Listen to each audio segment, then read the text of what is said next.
Bismillahirrahmanirrahim. Bersama Allah yang Maha Pengasih dan Maha Penyayang. Baiklah, kita melanjutkan pelajaran tentang sholat tahajud pada hari ini kepada seluruh saudara-saudara muslim dimanapun berada. Assalamualaikum warahmatullahi wabarakatuh. Baiklah, saudara-saudara sesama muslim, tema kita pada hari ini adalah tahajud versus tidak tahajud. Jadilah pejuang sholat tahajud tiap malam. Kamu pasti bisa.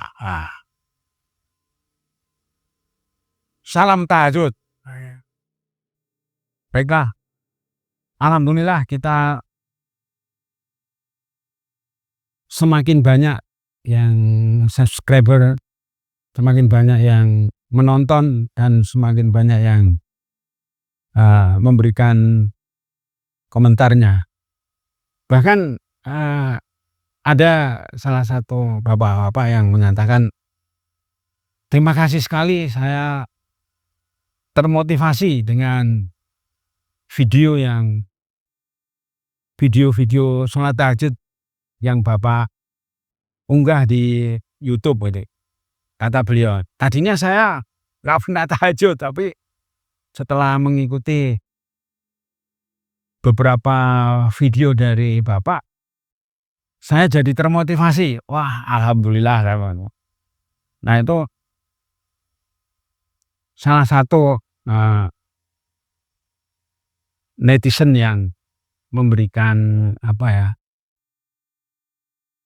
apresiasinya terhadap video-video kita ini, sehingga sampai termotivasi untuk bangun malam dan mengerjakan sholat tahajud.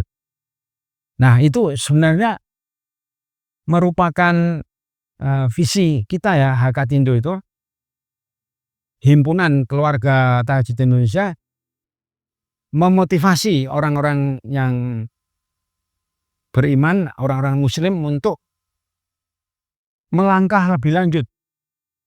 Yang tadinya sudah bisa sholat 5 waktu, kemudian the next level ya, meningkat ke level selanjutnya.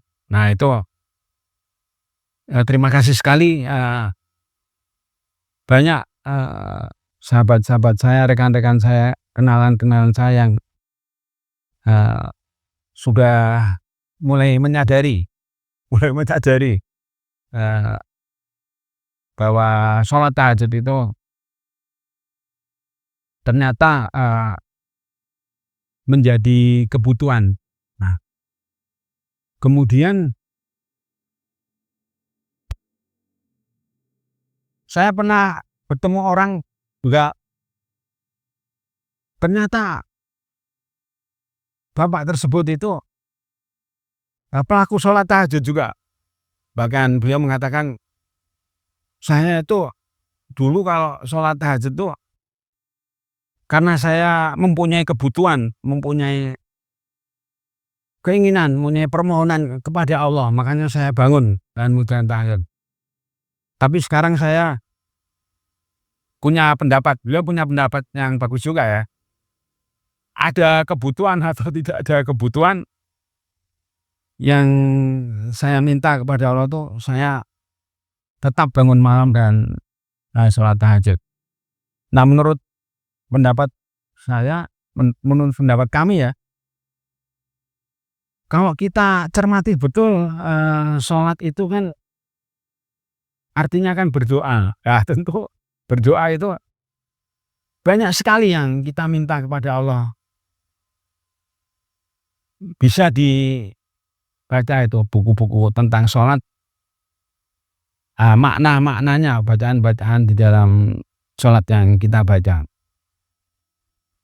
Nah, tapi terima kasih sekali atas masukan Bapak tersebut yang ternyata beliau adalah pengamal sholat tahajud yang sudah lama dan sudah yakin bahwa tidak akan meninggalkan sholat tahajud itu. sampai kapanpun katanya, selama saya masih hidup di dunia. Baiklah, saudara-saudaraku, seperti biasa ya, sebelum kita memulai pelajaran pada hari ini, kita bacakan dulu surat Al-Fatihah. A'udzubillahiminasyaitonirrajim. Bismillahirrahmanirrahim. Alhamdulillahirabbil alamin. Ar-Rahmanirrahim. Maliki yaumiddin. Iyyaka na'budu wa iyyaka nasta'in. Ihdinas syiratal mustaqim. Syiratal ladzina an'amta 'alaihim ghairil maghdubi 'alaihim waladdallin. Amin. Nah, itulah surat Al-Fatihah yang disebut di dalam Al-Quran sebagai 7 ayat yang diulang-ulang setiap hari. Ketika kita mengerjakan sholat apapun, pasti surat Al-Fatihah harus dibaca. Karena salah satu sahnya sholat itu surat Al-Fatihah dibaca itu. Nah, kemudian kita ternyata ya berkaitan dengan ilmu sholat tahajud ini, kita harus mulai berjuang juga secara bertahap memahami ayat-ayat dalam surat Al-Fatihah itu. Jadi di dalam surat Al-Fatihah tersebut ada informasi ya tentang hukum Allah atau ketentuan Allah tentang pembalasan itu. Jadi Allah itu yang memberikan pembalasan, hanya Allah atas setiap amal perbuatan manusia siapapun. Karena kalau tidak ada pembalasan dari Allah, nanti orang-orang tidak mau beramal, tidak mau melakukan suatu perbuatan. Nah, disebut hari pembalasan karena pembalasan dari Allah itu bisa jadi seketika, tapi bisa jadi di kemudian hari. Artinya, misalnya kita sedekah hari ini kepada nenek-nenek yang tidak berdaya ya. Nah, balasan dari Allah itu tidak seketika itu juga. Mungkin seminggu yang akan datang, sebulan yang akan datang, atau mungkin setahun yang akan datang. Yang jelas itu pasti ada pembalasannya. Nah, itu. Nah, berkaitan dengan ketentuan pembalasan dari Allah ini, demikian juga sholat tahajud. Nah, sholat tahajud itu pasti ada balasan dari Allah. Karena Allah itu Maliki yaumiddin, yang mempunyai hari pembalasan, yang berkuasa di hari pembalasan, yang mempunyai wewenang untuk memberikan pembalasan atas setiap amal perbuatan. Jadi kalau misalnya, ya mohon maaf, kita menyembah pohon pepaya, itu kita sudah berbuat baik apapun, tidak ada pembalasan dari pohon pepaya tersebut. Nah, sehingga jangan sampai kita salah menghadap, salah kepada selain Allah itu. Nah, kemudian jangan dilupakan, karena kita mendapatkan ilmu isinya Al-Quran, ilmu tentang sholat tahajud ini adalah dulunya ya dari Nabi Muhammad SAW sebagai utusan Allah yang terakhir. Maksudnya tidak ada nabi lagi setelah Nabi Muhammad dulu. Baiklah, kita bacakan dulu sholawat wa barik ya, 5 kali ya paling tidak. Allahumma sholli wa sallim wa barik ala sayyidina Muhammad. Allahumma sholli wa sallim wa barik ala sayyidina Muhammad. Allahumma sholli wa sallim wa barik ala sayyidina Muhammad.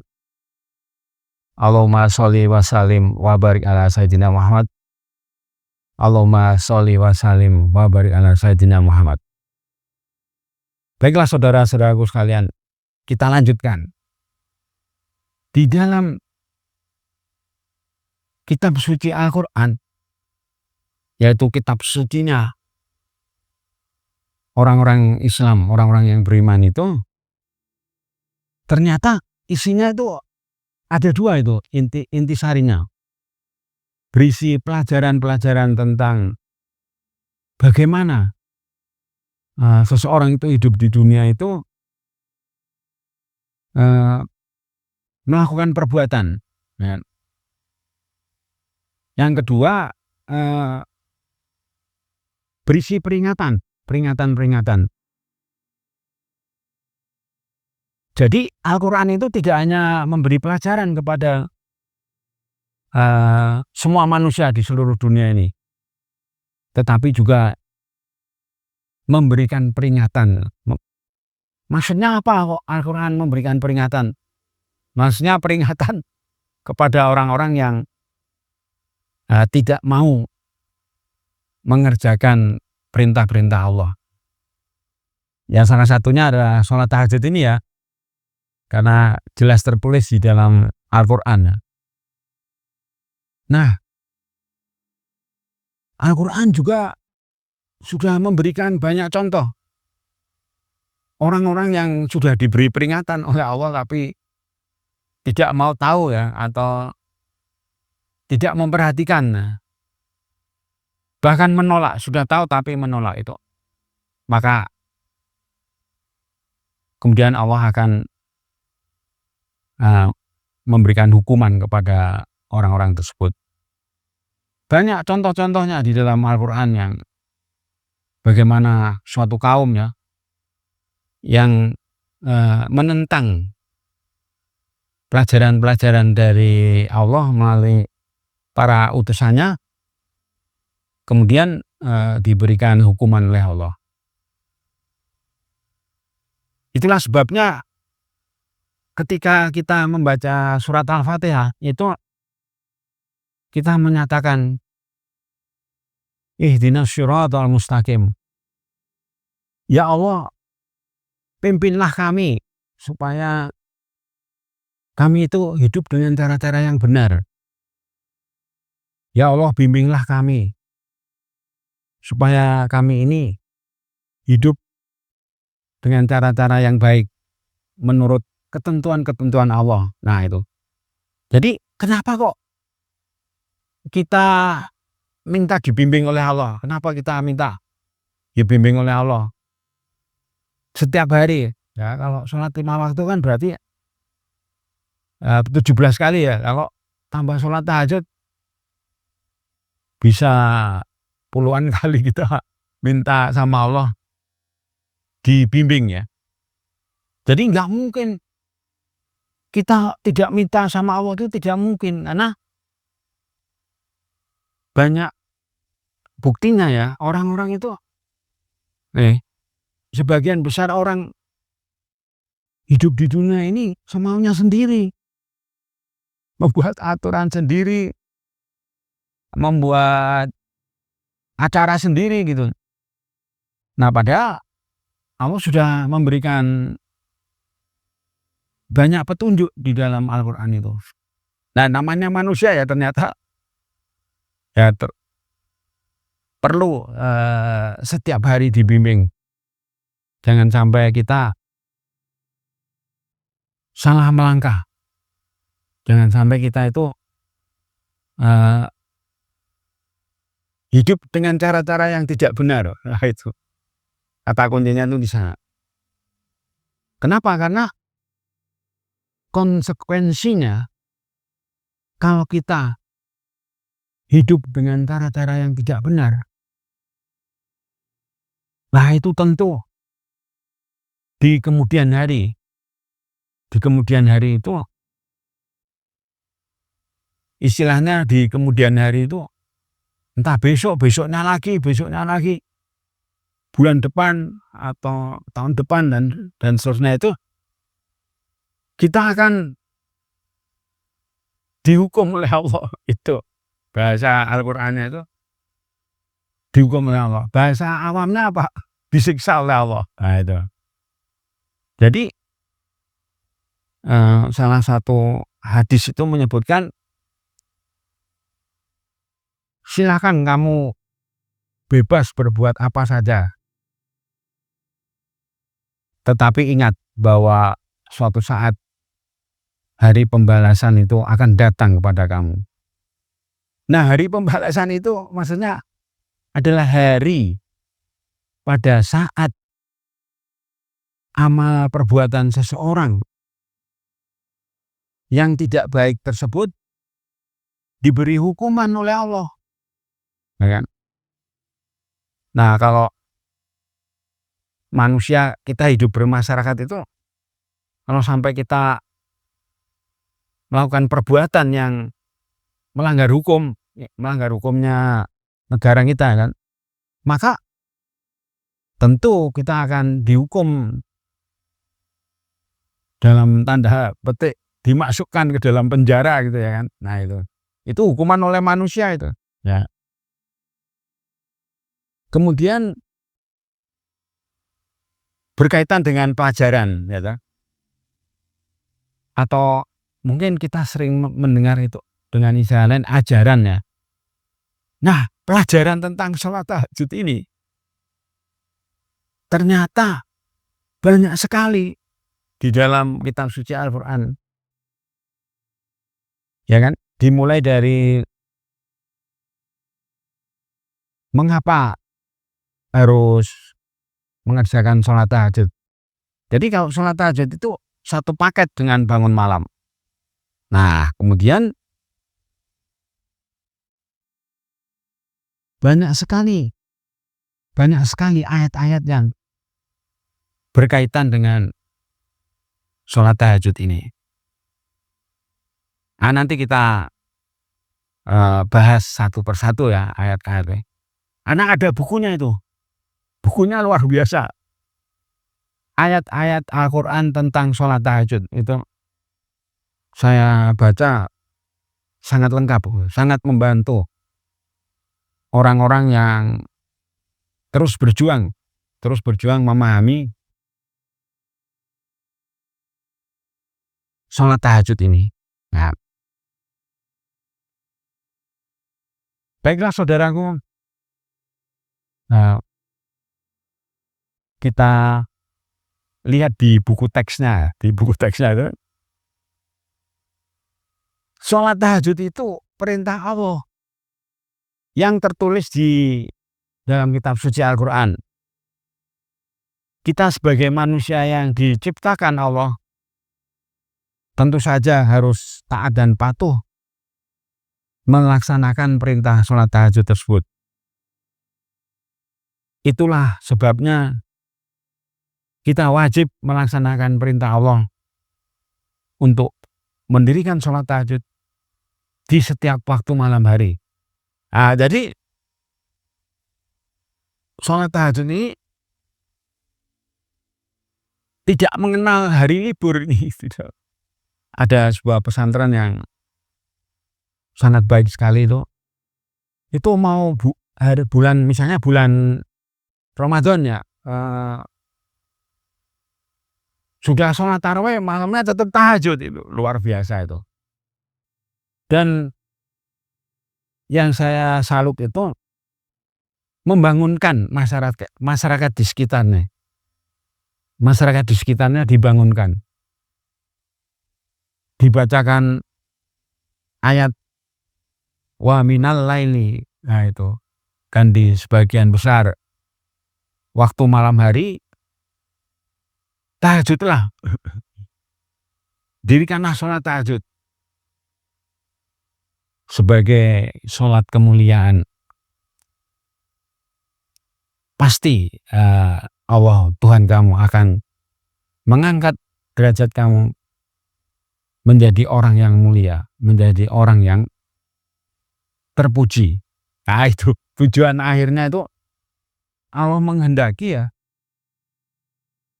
hamba-hambanya itu sewaktu hidup di dunia ini menjadi orang-orang yang mulia, menjadi orang-orang yang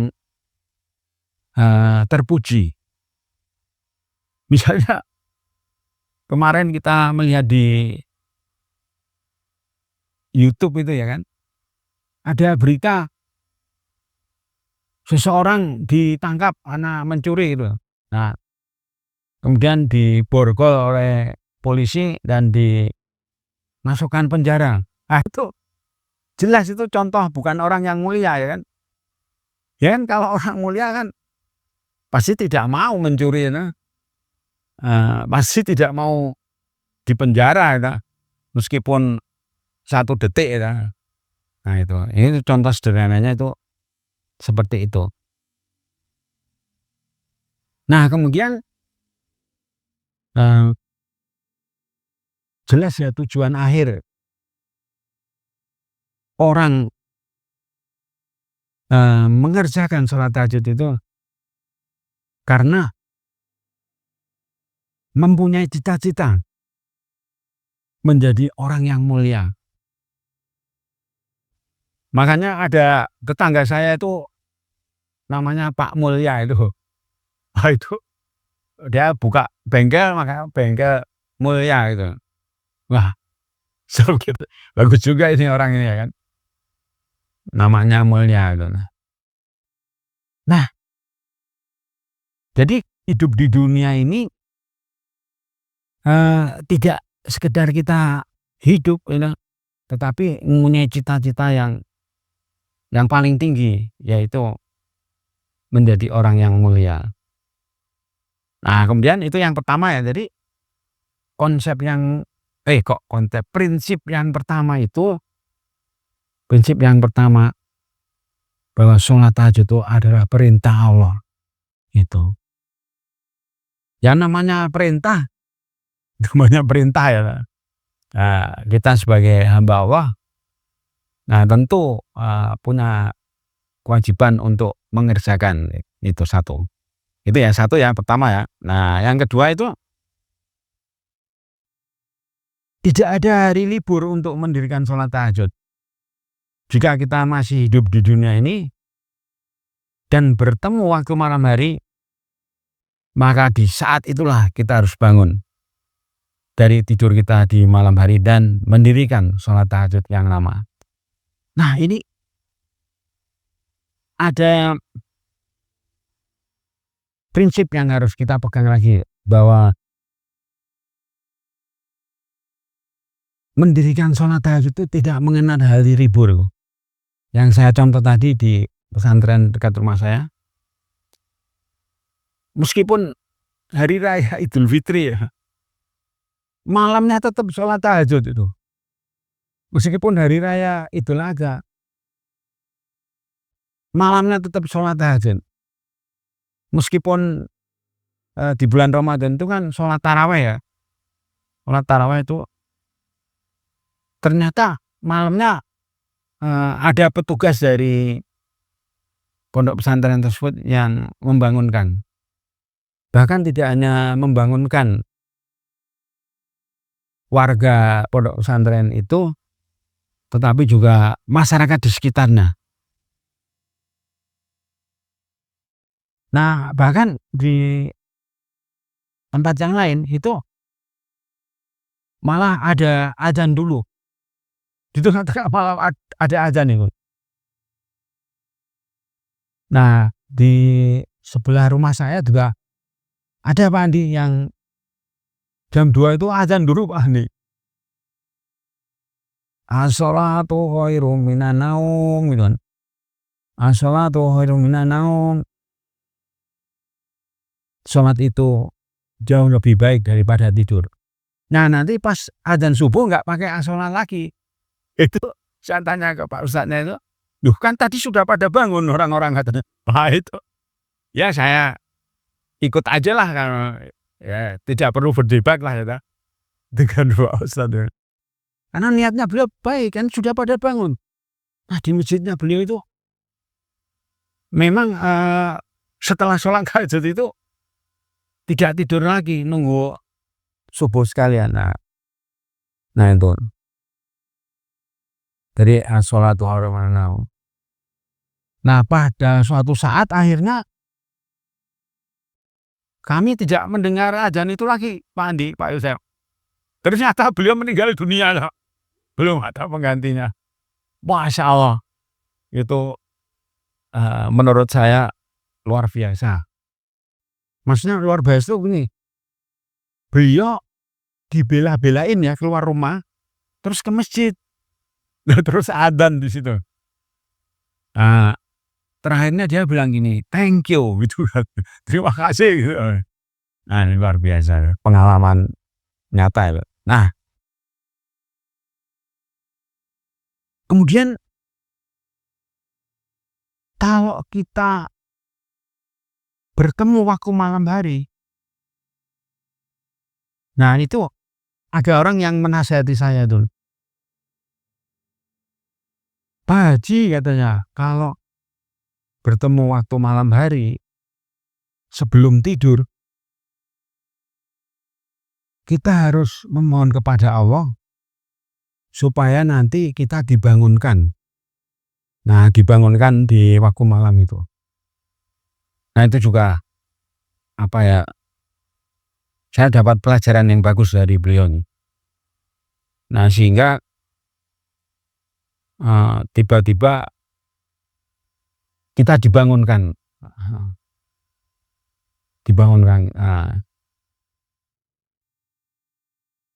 Kalau adik perempuan saya yang di Lampung itu malah mendengar suara, Pak Andi. Jadi tadinya udah mau bangun tapi males gitu, mau tidur lagi tuh. Ada suara, Pak Andi. Kata adik saya, "Mungkin suara malaikat ya, Mas." Kata malaikat itu, "Ayo bangun, sholat tahajud. Jangan kamu sia-siakan waktu di malam hari." Nah, itu pengalaman adik saya yang perempuan itu. Nah, jadi ya sehingga dia itu kalau sudah terbangun itu harus cepat-cepat loncat itu. Loncat. Maksudnya jangan tidur lagi itu.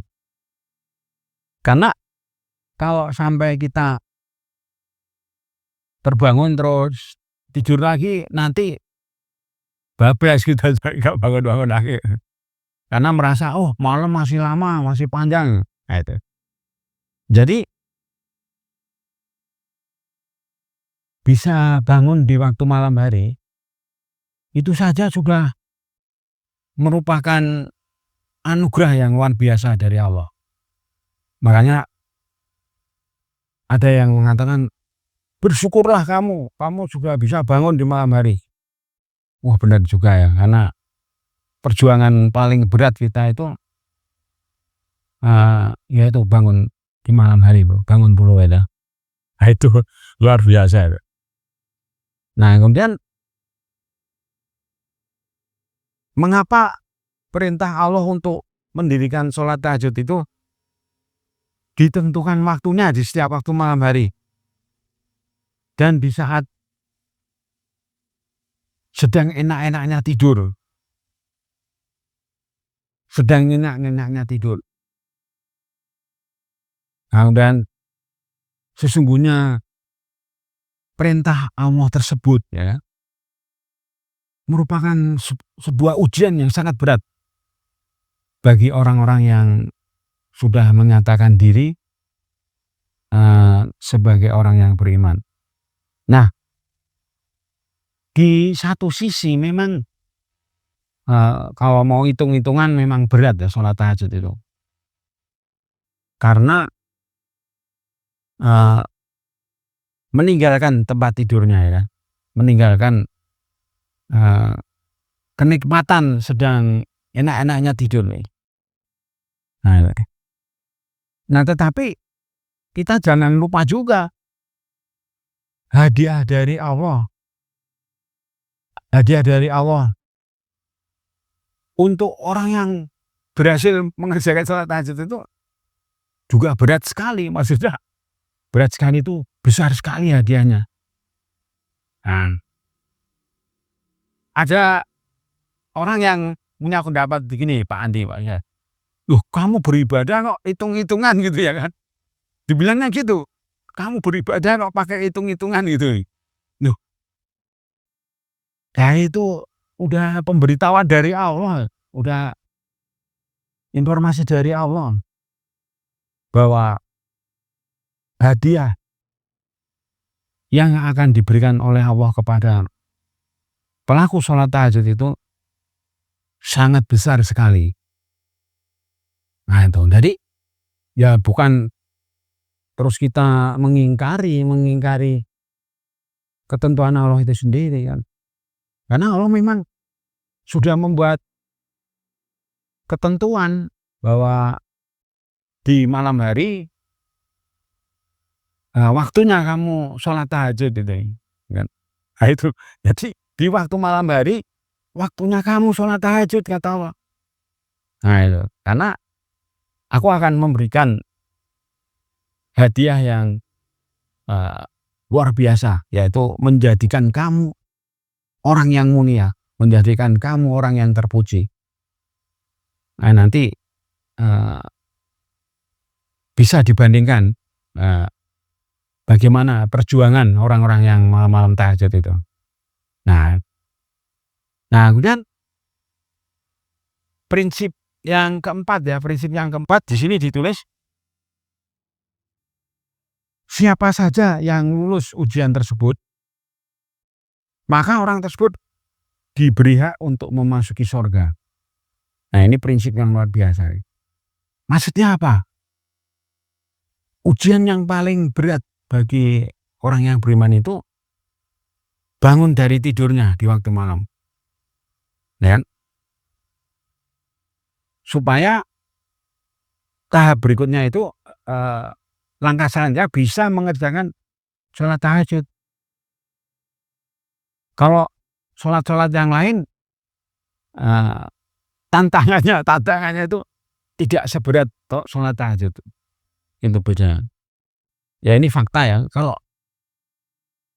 misalnya sholat duhur, kita kan udah bangun siang-siang begini kan. Kemudian kalau mengerjakan sholat asar kan juga ya memang kita sudah dalam keadaan terjaga ya kan. Udah dalam keadaan terbangun. Nah tetapi kalau sholat tahajud itu persyaratannya itu harus udah tidur dulu. Meskipun cuma sebentar ya. Kenapa? Karena manusia nggak mungkin kalau tidak tidur. Semalam suntuk tidak tidur itu tidak mungkin ya. Tidak mungkin Allah membuat aturan yang mencelakakan atau mensengsarakan manusia. Ada di Al-Quran disebutkan ya, bahwa diturunkannya Al-Quran ini bukan untuk menyengsarakan kamu, bukan untuk menjadikan kamu hidupnya susah, bukan untuk menjadikan kamu hidupnya banyak penderitaan ini loh. Ayo. Kemudian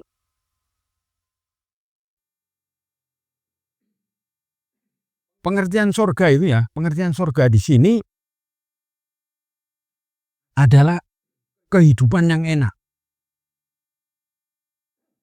Kehidupan yang penuh kebahagiaan. Kehidupan yang menyenangkan.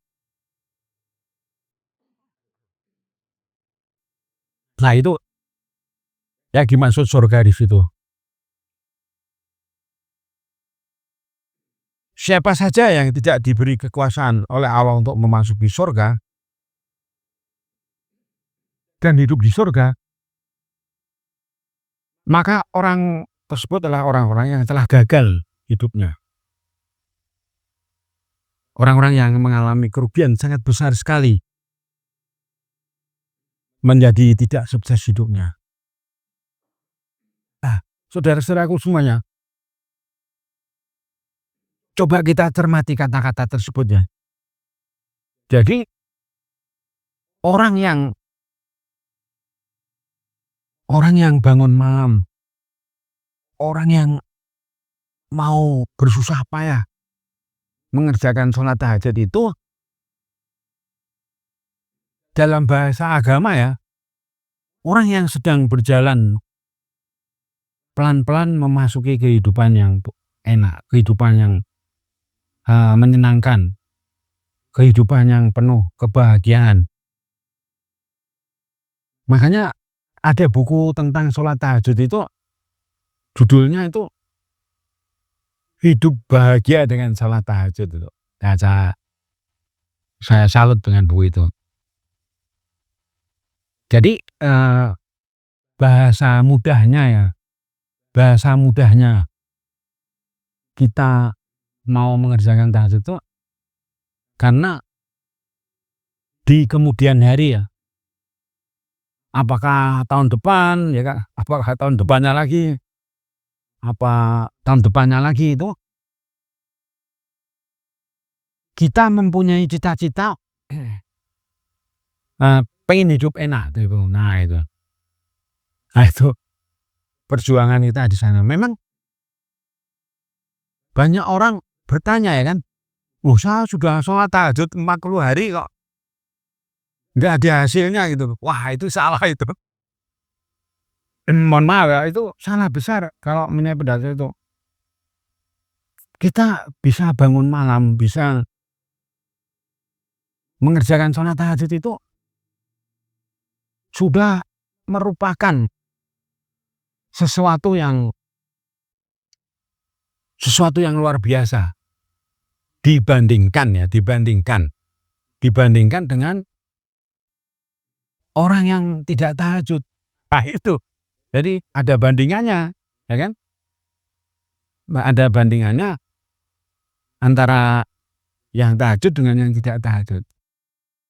Karena untuk mencapai sesuatu itu kita tidak bisa dalam waktu sesingkat-singkatnya gitu. Misalnya kita lulus sekolah dasar aja butuh waktu 6 tahun ya kan. Nah kalau misalnya ada anak, Bapak saya udah nggak mau sekolah SD lagi itu. Nah baru kelas 3 kok udah mau berhenti itu misalnya. Itu kan. Nah terus masa misalnya ya baru SMP kelas 1 udah bilang, Ibu saya udah nggak mau sekolah lagi ya. Nggak ada gunanya sekolah SMP.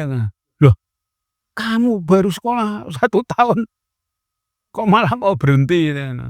Nah itu contohnya gitu. Jadi yang perlu kita sadari betul ya, bahwa segala sesuatu itu berproses ya. Berproses. Tambah waktu gitu. Demikian juga terkabulnya doa. Kemarin saya mendengar di radio itu sambil jalan, Pak Ustadz, kenapa doa saya udah 3 tahun nggak dikabul-kabulkan oleh Allah? Nah, Pak Ustadznya pintar itu. Mungkin doa kamu itu sangat tinggi sekali gitu sehingga tidak bisa dikabulkan seketika atau dalam waktu singkat itu. Nah itu jadi manusia itu memang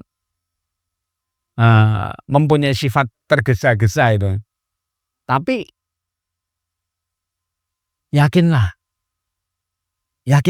bahwa Allah itu yang Maha memberi pembalasan, pasti akan mengabulkan doa kita. Bahkan seringkali terkabulnya doa kita itu di saat kita tidak menduga-duga.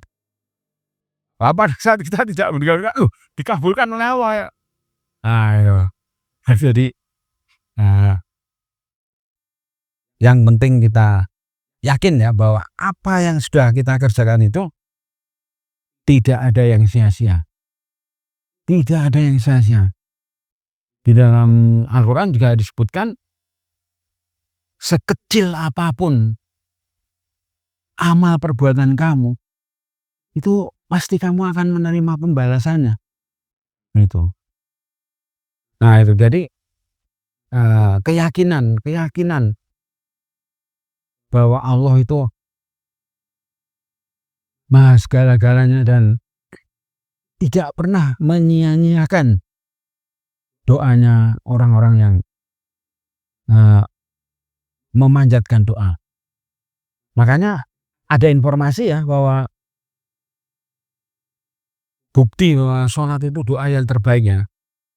Itu Nabi Muhammad kalau menghadapi masalah memperbanyak sholat itu Pak Andi. Nah itu yang sering kelewatan itu.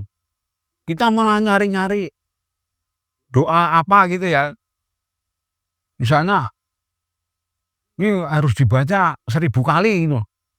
Ini harus dibaca 50.000 kali gitu. Nah kalau menurut saya justru doa yang terbaik itu, ya saya tidak menyalahkan ya orang-orang yang menulis mengarang doa itu ya. Tetapi kita harus yakin bahwa doa yang terbaik di antara doa-doa yang diciptakan manusia itu yang sholat itu. Nah terutama sholat tahajud. Karena itu yang paling tinggi tingkatannya ya kan. Nah kemudian tadi ya, kalau orang prinsip dalam agama Islam itu, kalau seseorang tidak mempunyai amalan untuk mencapai tujuan tertentu, ya pasti tidak akan sampai ke situ, ke tujuan tadi. Nah sebagai contoh yang banyak diungkap di dalam buku-buku tahajud itu sudah sangat jelas.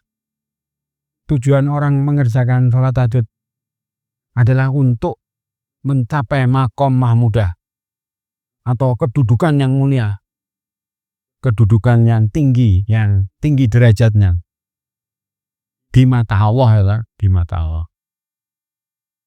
Nah itu kalau kita tidak punya amalan di situ, ya sampai kapanpun kita tidak akan mencapai kedudukan yang mulia atau kedudukan yang terpuji tadi.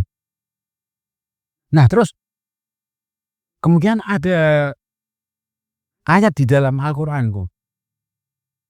pertanyaan dari Allah. Ternyata Allah itu tidak hanya menyampaikan informasi secara kalimat positif ya, tetapi juga ada kalimat bertanyanya juga. Jadi pertanyaan Allah itu, apakah sama orang yang malam-malam sholat tahajud dengan orang yang malam-malam tidur saja? Nah, itu singkat cerita gitu ya, dimudahkan bahasanya. Ya tentu jawabannya tidak sama. Ya, tentu tidak sama. Orang-orang yang berilmu, orang-orang yang berakal pasti akan memberikan jawaban tidak sama ya Allah. Nah itu jawabannya begitu. Jadi Allah tidak menjawab di situ. Cuma manusia harus berpikir sendiri ya. Nah kemudian, nah ini informasi penting selanjutnya, orang-orang yang hidup di zaman Nabi Muhammad itu setiap malam hari mendirikan sholat tahajud. Mengapa? Karena Nabi Muhammad pasti mengerjakan sholat tahajud itu di malam hari. Jadi para sahabat itu, bahkan keluarga Nabi, mengerjakan sholat tahajud. Karena apa? Diberi contoh langsung oleh Nabi. Ini loh, saya aja malah ada putrinya Nabi yang bertanya, "Ya Nabi, ya ayah mungkin, kan ayah dosa-dosanya sudah diampuni semua oleh Allah, ya. Kenapa masih berjuang habis-habisan sholat tahajud?" Jawaban Nabi adalah, apakah jawabannya malah berbentuk pertanyaan, Pak Andi. Apakah Pak Yosef, apakah saya tidak boleh menjadi hamba yang bersyukur? Nah itu. Jadi kalau Nabi Muhammad itu mengerjakan sholat tahajud itu sebagai tanda syukur kepada Allah. Terima kasih ya Allah atas semua hadiah yang Kau berikan kepada saya ini. Hadiah sebagai kedudukan yang tertinggi sebagai Nabi dan hadiah-hadiah yang lainnya. Kemudian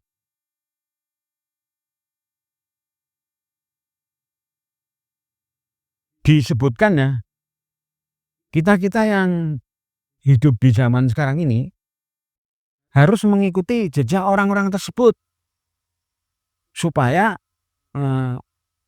buah dari amal ibadah tahajud itu juga kita petik gitu.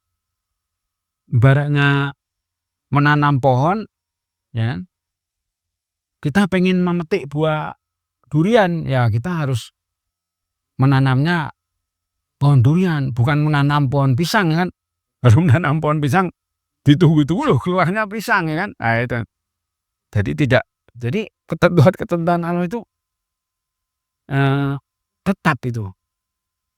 Allah itu tidak pernah merubah ketentuan-ketentuan yang sudah ditentukan. Makanya ada yang menerjemahkan Al-Quran Shiratal Mustaqim itu ketentuan-ketentuan Allah yang sifatnya tetap, yang kokoh. Ya kan? Nah itu harus kita kerjakan, kata beliau itu. Jadi cara-cara hidup yang benar itu, misalnya malam-malam bangun, malam-malam mengerjakan tahajud itu ketentuan Allah yang tetap. Mengapa di dalam Al-Quran ada ayat yang menjelaskan bahwa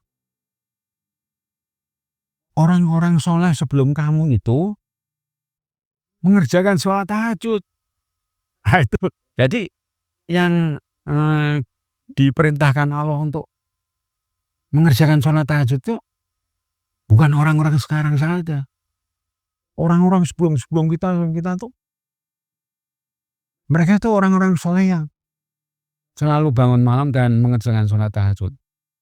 Nah, orang yang soleh itu yang bagaimana? Orang yang soleh itu orang yang cerdas itu. Jadi seperti pernah kita sampaikan ya dalam episode awal episode kita itu, hanya orang-orang yang cerdas yang mau mengerjakan sholat tahajud ya. Nah, kemudian selanjutnya mereka itu dijamin masuk surga. Maksudnya apa? Di dalam ayat Al-Quran disebutkan dengan sangat jelas. Kebiasaan orang-orang yang masuk surga ketika hidup di dunia itu mengerjakan sholat tahajud. Nah itu ayat yang luar biasa Pak Andi, Pak Yunat. Artinya ada jaminan bahwa orang-orang yang bangun malam dan mengerjakan tahajud itu adalah calon-calon penghuni surga di kehidupan yang akan datang. Kalau di kehidupan di dunia ini mereka hidupnya tidak ada yang sengsara, hidupnya tidak ada yang sakit. Nah, tadi saya ketemu orang itu, saya ditanya, "Pak, saya mau tanya, Apakah ada orang yang selama hidupnya tidak pernah sakit, tidak pernah sakit jantung, tidak pernah sakit stroke gitu kan, tidak pernah sakit cuci darah, tidak pernah sakit diabetes ya, tidak pernah sakit paru-parunya bocor itu kan. Saya jawab ada tuh. Siapa Pak? Saya mau berguru sama orang itu. Orang itu saking semangatnya ya. Ada. Siapa Pak? Nabi Muhammad SAW. Nah, beliau itu akhirnya apa? Punya komentar, Pak. Saya komentarnya nggak pernah menyangka Pak Andi. Apa komentarnya beliau itu? Nah, nama yang Bapak sebut itu juaranya sholat tahajud katanya. Loh, saya nggak nyangka Pak Andi, Pak Yosef. Orang itu punya pikiran yang juaranya sholat tahajud itu ya Nabi Muhammad ya pasti ya. Kita salut lah orang itu bisa. Nah terus orang itu janji sama saya Pak Andi, video Bapak akan saya tonton semua gitu. Nah, itu yang tidak pernah saya bayangkan ya. Ketika saya menyampaikan ini isinya video tahajud semua ya. Nah kemudian sekarang ini pilihan kita tinggal dua. Kita mau tahajud atau memilih tidur saja di waktu malam hari. Nah, jadi pertanyaan besar bagi kita-kita yang masih sehat ini ya. Kita mau tahajud atau tidur saja di waktu malam hari. Nah, tentu kita memilih lebih baik tahajud daripada menghabiskan waktu di malam hari untuk tidur berlama-lama ya. Karena jelas tadi sudah disampaikan di awal-awal materi buku ini bahwa kehidupan yang kayak gini ya Mas, jangan sampai selama kita hidup di dunia ini kita hidupnya sengsara. Nah, itu jangan sampai itu. Ya, jangan sampai. Kenapa? Karena Allah sudah memberikan petunjuk, sudah memberikan resepnya hidup. Kamu selamat hidup di dunia itu seperti apa itu? Nah itu tidak ada jalan lain, cuma satu-satunya itu resep untuk bertahan hidup sehat sampai nanti kita waktunya dipanggil Allah itu hanya sholat tahajud. Pak Andi, Pak Yosef, saya pernah menghadiri seminar asuransi jiwa itu, asuransi kesehatan, mohon maaf, asuransi kesehatan. Nah, marketing manajernya itu presentasi, kita diundang itu di hotel apa itu, lupa kan? Tapi jelas di suatu hotel kok. Sebelum mendengarkan ceramah kita disuruh makan enak dulu Pak Andi. Wah itu saya nggak menyangka ya. Cara promosinya hebat itu orang marketing dari asuransi life apa gitu. Nah setelah semua makan kenyang diminta masuk ke ruangan seminar itu. Nah disitulah Bapak tadi itu yang marketing manajernya itu kepala cabang asuransinya tadi memberikan penjelasan yang luar biasa buat saya. Bahwa Bapak, Ibu-ibu sekalian, kita itu suatu saat nanti di kemudian hari kita itu pasti sakit katanya.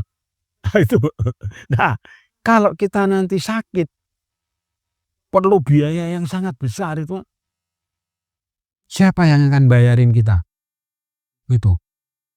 Misalnya sakit jantung, operasi jantung tuh 500 juta. Kalau kena kanker hati 1 miliar belum sembuh Pak Andi. Nah, itu. "Itu siapa yang bayarin kamu?" katanya. "Kamu nggak mungkin." Gini, bapak-bapak dan ibu-ibu itu tidak mungkin, eee, minta uang sama anak-anak bapak, bapak, ibu semua. Anak-anak bapak, anak-anak ibu-ibu itu juga perlu biaya yang sangat besar untuk hidup sehari-hari. Nah, kemudian, solusinya itu ternyata Pak Andi, solusinya kita disuruh beli polis asuransinya itu. Nah, terus di sesi tanya jawab, saya memberanikan diri Pak Andi. Saya mengacungkan tangan, saya mau bicara gitu. "Mohon maaf Pak Direktur," "kalau Bapak cara berpikirnya kalau nanti kita sakit berarti kan kita mau sakit nanti, ya kan? Kita mau sakit mengantisipasinya dengan ikut asuransi. Jadi nanti pas kita sakit, kita dibawa ke rumah sakit itu pihak asuransi yang akan bayarin," katanya. Nah, saya tidak sependapat dengan pemikiran Bapak ya. Saya sampaikan ke beliau itu, "Kenapa kita tidak berpikir bagaimana caranya kita sehat terus?" katanya gitu. "Mengapa kita tidak berpikir bagaimana resepnya, caranya kita, sampai kapanpun itu tidak jatuh sakit gitu, tidak masuk rumah sakit gitu." Nah, beliau dengan jujur menjawab, "Sampai hari ini saya tidak tahu jalan lain kecuali asuransi ini. Jadi asuransi itulah yang akan menyelamatkan bapak-bapak dan ibu-ibu." Nah, kemudian saya minta waktu 1 menit menjelaskan bahwa ada resepnya. Resepnya bangun malam, jangan tidur-tidur sampai pagi. Karena saya tahu di situ Pak Andi, kebanyakan non-muslim kan. Jadi tahajudnya belum saya sebut itu. Jadi resepnya itu berani nggak kita tiap malam bangun malam. Terus apalah baca-baca koran atau nonton-nonton TV gitu kan. Main HP gitu kan. Tapi jangan tidur sampai subuh. Wah, lagi enak-enaknya tidur suruh bangun kata orang-orang. Dan sudah, tapi saya prinsipnya, ya silakan aja Bapak menyiapkan uang untuk sakit gitu. Berarti kan orang ikut asuransi itu Pak Andi menyiapkan diri kita untuk kalau nanti sakit saya udah punya uang gitu ya. Bahasa mudahnya ya Pak Andi ya. Nah, kalau kita orang Islam, bagaimana kita menyiapkan diri kita jangan sampai sakit, jangan sampai masuk neraka. Nah, kalau sakit kita abruk gitu ya, itu bahasa agamanya Pak Andi, kita masuk neraka Pak Andi. Nah, itu bahasanya. Makanya di dalam Al-Quran tuh disebutkan, Pak Andi, Pak Yusuf, orang-orang yang hidup di surga bisa ngobrol sama orang yang di neraka Pak Andi. Kan saya waktu itu belum paham ini maksudnya apa. Kok orang-orang yang di surga nengok orang yang di neraka terus ngobrol gitu ya. Oh, ternyata maksudnya itu Pak Yusuf. Maksudnya surga itu maksudnya ada kehidupan yang enak. Nah, kalau kita sehat begini ya, itu kita hidup di surga itu. Nah, kalau saya nengok teman saya yang sakit terus dicuci darahnya Pak Andi, tiap 2 hari sekali Pak Andi. Itu artinya apa? Saya nengok dia di neraka. Di rumah sakit itu ada 200 orang lebih Pak Andi dicuci darahnya. Nah, terus karena saya teman baik ya, saya tanya, "Kalau malam-malam tahajud enggak kemarin?" "Enggak," katanya. Ya ini yang dibaca. Nah itu, jadi ajaran sholat tahajud itu berbeda dengan cara berpikirnya orang asuransi tadi, ya kan? Kalau orang asuransi kan berpikirnya kita nanti pasti sakit, terus gimana biaya berobatnya, ya kan? Nah, kalau kita orang Islam, bagaimana caranya kita tidak sakit di kemudian hari? Itu Pak Andi. Bagaimana caranya kita tidak sakit di kemudian hari? Pak Andi, saya pernah ketemu kiai, umurnya berapa Pak Andi? 105 tahun Pak Andi. Beliau masih gagah perkasa. Wah, itu saya sampai berdoa, ya Allah, jadikanlah saya panjang umur seperti beliau dan sehat. Nah, itu luar biasa Pak Andi. Ya toh, dibandingkan dengan orang-orang yang ya masih muda-muda udah sakit ini. Nah, kemudian tadi ya sampai di situ ya. Kemudian ini tanda bukti bahwa kita hidup di surga di kehidupan dunia ini adalah kita hidup dalam keadaan penuh kesenangan, penuh dengan kenikmatan, penuh dengan kegembiraan, penuh dengan kebahagiaan. Nah, jadi di dalam agama Islam itu resepnya sudah dikasih tahu Pak Andi. Resep kita di kemudian hari ya. Jadi bahasa Al-Qur'annya itu di kemudian hari kita itu malah tambah sehat. Nah itu. Malah tambah kuat. Nah, ya. Jadi kalau kita ketemu orang tua ya Pak Andi ya, maksudnya kakek-kakek ya, umurnya 85 tahun gitu, kok masih sehat begini ya kan? Keluar kota berani nyetir sendiri, Pak Andi nggak bawa sopir. Saya bilang, loh Pak Haji, keluar kota kok nggak bawa sopir itu? Wah, enakan bawa sendiri katanya.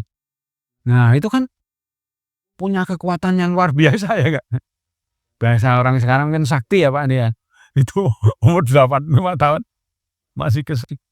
masih kesana kemari ya. Nah, kemudian untuk mendapatkan kehidupan yang bahagia itu, kehidupan yang enak itu memang tidak gratis Pak Andi. Ya, ada sesuatu yang harus kita bayar. Ya kan? Tapi bayarnya bukan dengan uang kepada Allah kan. Kita bayarnya kepada Allah itu dengan amal perbuatan, yaitu dengan sholat tahajud itu. Jadi kalau menurut Al-Qur'an itu siang hari kita disuruh bekerja Pak Andi. Kamu di siang hari itu sibuk mencari urusan dunia. Nah, di waktu malam hari gunakan waktunya untuk menghadap kepada saya, yaitu. Jadi menghadap kepada Allah itu caranya luar biasa, yaitu dengan sholat itu. Nah, kemudian jadi maksud saya gitu ya. Dalam agama ini memang ada hitung-hitungannya ya kan. Ada satu persyaratannya ini.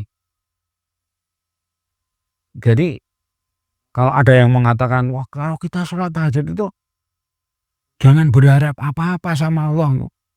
Nah, justru Allah di saat itu bertanya, kamu mau minta apa? Saya kasih, kata Allah. Kamu minta diampuni dosa-dosanya, saya ampuni. Gitu. Kamu memohon sesuatu, saya kabulkan. Jadi memang Allah sendiri yang membuat pengumuman itu Pak Di. Membuat pengumuman bahwa kamu akan mendapatkan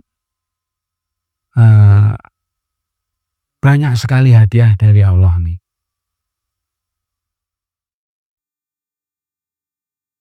Nah, kemudian prinsip berikutnya itu, jika tidak tahajud maka tujuan utama dari sholat tahajud itu menjadi orang yang mulia, itu tidak akan tercapai. Mulia menurut Allah ya. Nah, kalau bahasa agamanya lagi ini, Pak Andi, kalau kita sudah menjadi orang yang mulia, kalau kita sudah menjadi orang yang dimuliakan oleh Allah, apa akibat selanjutnya Pak Andi? Kita tidak akan disiksa oleh Allah Pak Andi. Nah itu, hidup di dunia itu tidak akan disiksa oleh Allah. Adanya hidup di dunia itu cuma enak dan enak Pak Andi. Nah itu, jadi agama itu memberikan petunjuk, memberikan resep lah, bahasa orang sekarang itu. Bagaimana kita mencapai kedudukan yang terpuji. Nah, kedudukan yang terpuji itu bukan orang yang sedang sakit Pak Andi. Orang yang sedang sakit, stroke itu kayak paman saya itu ya, maaf ya. Itu lumpuh 18 tahun Pak Andi. Enggak mati-mati itu, ya mohon maaf, enggak meninggal. Ditunggu sampai 18 tahun. Orangnya masih hidup Pak. Cuma tiduran aja di tempat tidur. Turun ke bawahnya enggak bisa, bedain kakinya enggak. Tapi yang saya enggak mengerti itu, dalam keadaan hidup Pak Andi, ngomong-ngomong gitu bisa. Cuma dijadikan lumpuh. Nah, jadi orang yang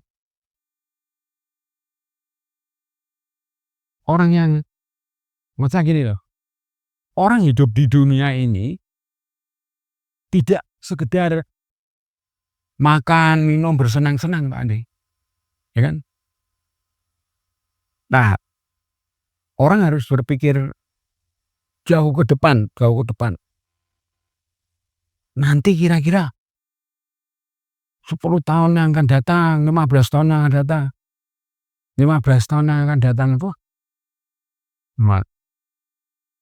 bahkan ada yang namanya penyakit serangan jantung Pak Andi. Itu penyakitnya itu datangnya tiba-tiba Pak Andi. Tiba-tiba siang-siang itu kena serangan jantung itu. Wah itu terus tidak ada jalan lain, terus dilarikan ke rumah sakit jantung Pak Andi. Nah tapi ada jaminan dari Allah, kalau malam-malamnya kita sudah tahajud Pak Andi, nanti perjalanan dari pagi sampai malam lagi itu selamat Pak Andi. Nah itu sudah banyak yang membuktikan Pak Andi. Nah jadi sholat tahajud itu bukan sekedar mengerjakan amal ibadah aja, tapi juga harus kita pikirkan risikonya. Seandainya kita tidak tahajud itu, yang pasti itu kita tidak akan hidup mulia. Kita tidak akan hidup penuh dengan kenikmatan. Kita tidak akan hidup penuh dengan kebahagiaan. Nah, menjelang akhir pelajaran kita pada hari ini tuh, ini masih ada yang perlu disampaikan tentang keistimewaan sholat tahajud yang dibahas di YouTube itu Pak Andi. Itu ada 4, memang benar itu. Yang pertama, banyak keberhasilan hidup yang kita capai. Jadi sebagian besar manusia itu ketika hidup di dunia ini banyak yang tidak mencapai berbagai keberhasilan hidup itu. Yang kedua, dibimbing langsung oleh Allah. Nah, ini sangat penting sekali nih. Artinya apa? Artinya orang yang sudah sholat tahajud ya, meskipun cuma 2 rakaat lah. Saya setuju itu pendapat Pak Ustadz siapa itu. Kalau kamu bisa ingat sholat tahajud baru 2 rakaat, nggak apa-apa katanya. Kayu sudah bagus itu dibandingkan yang tidak katanya. Benar juga itu beliau itu. Nah, kemudian kamu pasti akan dibimbing oleh Allah. Nah, Allah itu Pak Andi tidak pernah menyuruh berbuat jahat Pak Andi. Tidak pernah menyuruh berbuat yang tidak baik. Nah, jadi apa? Kalau ada orang kok berbuat tidak baik ya, berarti dia tidak dibimbing oleh Allah. Itu bahasa agamanya Pak Andi. Bahasa agamanya. Artinya apa? Artinya orang yang tidak sholat tahajud itu hidupnya dibiarkan oleh Allah Pak Andi. Pak Yusuf. Nah, itu kita bisa memperhatikan bagaimana orang-orang yang hidupnya itu tidak dibimbing langsung oleh Allah. Hidupnya itu semaunya sendiri Pak Andi. Bahasa mudanya itu. Ah, itu nanti ya bagaimana itu? Ini ada kisah menarik Pak Andi. Ada kenalan saya itu Pak. Itu tiba-tiba Pak Andi kedatangan orang yang membujukin makan narkoba Pak Andi. Ada. Akhirnya sedikit demi sedikit makan narkoba, akhirnya kecanduan Pak Andi. Akhirnya sudah maksimal baru ketahuan istrinya yo. Nah, ternyata dampak terakhirnya itu saraf-saraf di otaknya itu pada putus Pak Yusuf. Akibatnya apa? Kalau ketemu orang takut Pak Andi. Orang itu. Jadi akhirnya yang tadinya aktif kesana kemari ya, akhirnya mengurung diri di kamar. Nah, itu apa enak hidup begitu ya? Dan kalau saya pasti nggak mau sih disuruh begitu ya kan. Itu hidup yang menyengsarakan diri sendiri itu. Nah, kemudian yang ketiga itu diberi solusi yang terbaik atas masalah kita. Nah, ini yang paling penting nih Pak Andi, nomor 4 nih ya. Ditolong langsung oleh Allah jika ada orang lain yang mau membinasakan kita. Nah, ini luar biasa ini. Jadi kalau ada orang memusuhi seseorang terus minta bantuan dukun ya Pak Andi ya. Mbah dukun tolong itu orang itu dibinasakan gitu ya. Nah, itu. Ya kalau dukun melawan Allah pasti menang Allah ya Pak Andi kan. Ya Pak Yusuf ya, pasti menang Allah. Mau sesakti-saktinya dukun ya kan. Pasti menang Allah. Nah, jadi kalau ada orang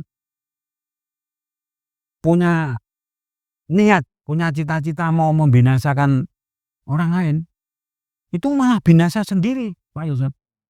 Malah ditumbangkan oleh Allah itu. Kau kok iseng sama orang lain gitu ya Pak Andi ya.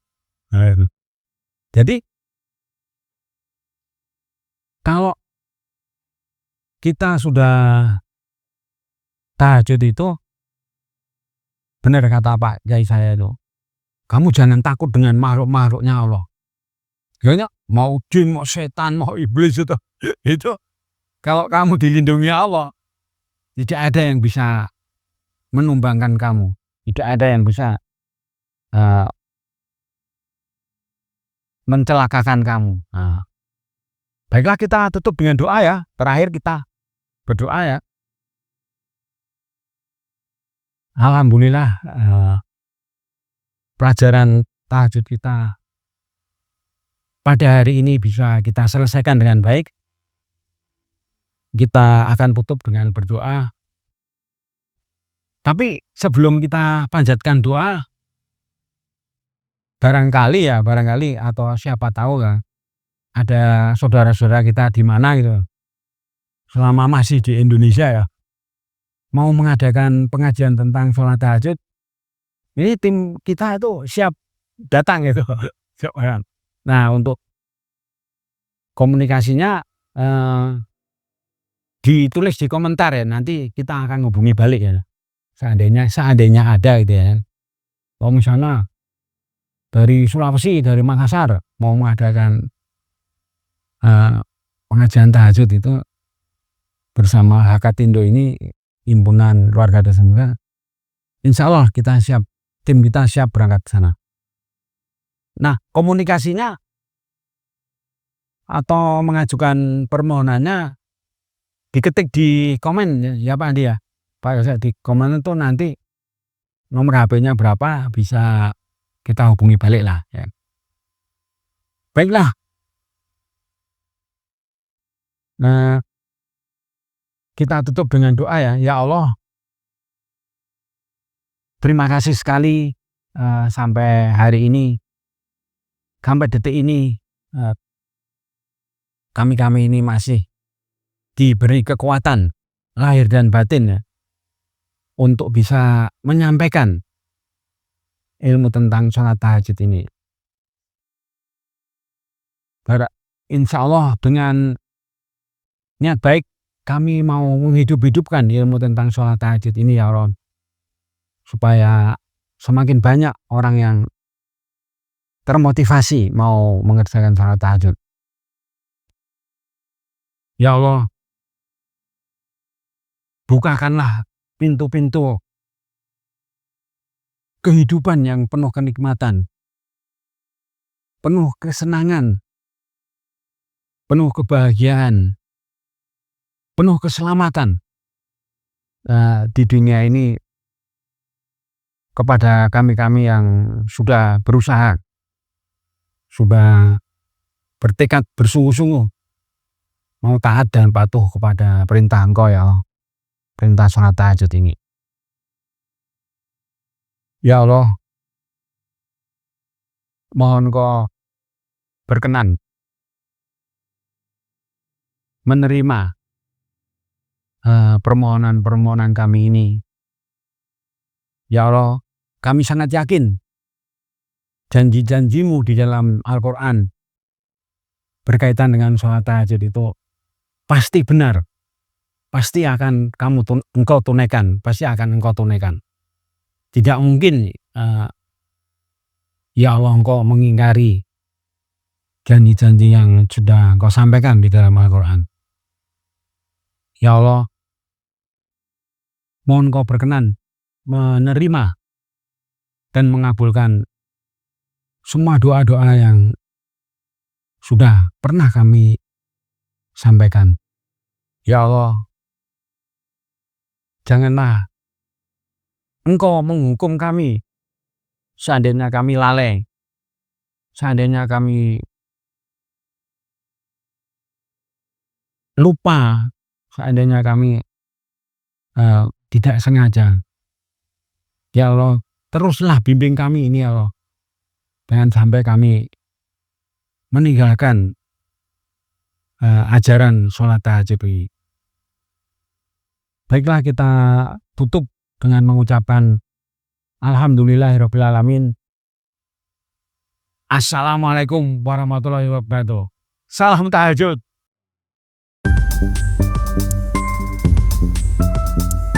Hakatindo, Himpunan Keluarga Tahajud Indonesia.